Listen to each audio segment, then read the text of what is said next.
गुज़श्ता 12 सालों में मोदी जी के वजीर आज़म बनने के बाद मुआशरे के हर तबके का किस तरह से ईज ऑफ लिविंग हो उसकी चिंता की गई है, उसके ऊपर फोकस किया गया। और आप जैसे जानते हैं कि हिंदुस्तान में आज एल्डर सिटीजन्स की तादाद दिन ब दिन बढ़ रही है। लिहाजा एक ज़माना था कि जबकि जो नौकरी शुदा मुलाजिम थे उनकी तादाद ज़्यादा थी, पेंशनर्स की कम थी। अब ये रिवर्स हो गया और 60 बरस की उम्र में जब ये रिटायर होते हैं तो इनकी एक्सपर्टाइज, इनका एक्सपीरियंस, इनकी महारत, इनका तजर्बा भी अपने तौर पर एक तरह से चरम सीमा पर होता है।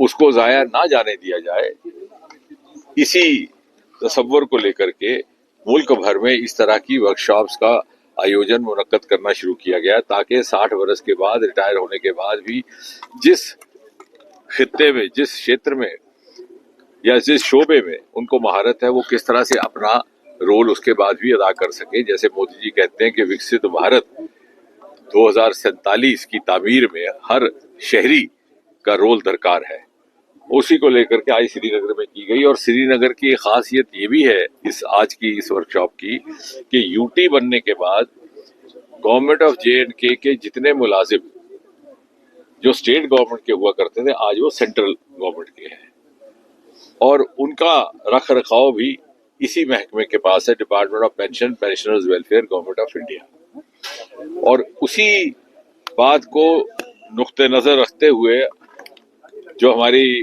डिस्पर्सिंग बैंक्स का पैनल है, ये जो उसमें जिनके मार्फत ये पेंशन दी जाती है इन रिटायर याफ्ता दोस्तों को, उसमें आज जम्मू कश्मीर बैंक भी शामिल किया गया है। एक MOU हुआ है क्योंकि ज्यादातर यहाँ पर सैलरीज के अकाउंट्स जम्मू कश्मीर बैंक में रहते हैं। तो मुझे लगता है कि एक नया आगाज है और इससे इस तबके को, जो +60 का तबका है, इनको राहत भी मिलेगी, सहूलत भी मिलेगी, क्योंकि हमने फेस रिकग्निशन टेक्नोलॉजी भी इस्तेमाल की है। वो जमाना जाता रहा जब हर बरस लाइव सर्टिफिकेट जाने के लिए डॉक्टर के पास जाना पड़ता था।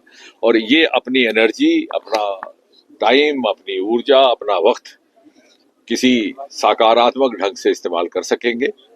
इस कामना के साथ और इसी दुआ के साथ आज ये नया आगाज किया जा रहा है कि यात्रा इस बार लंबी भी है और इंतजामिया ने हर तरह का ख्याल भी रखा हुआ है, सिक्योरिटी पॉइंट ऑफ व्यू से भी, और हमें यकीन है कि बड़ी कामयाब यात्रा रहने वाली है।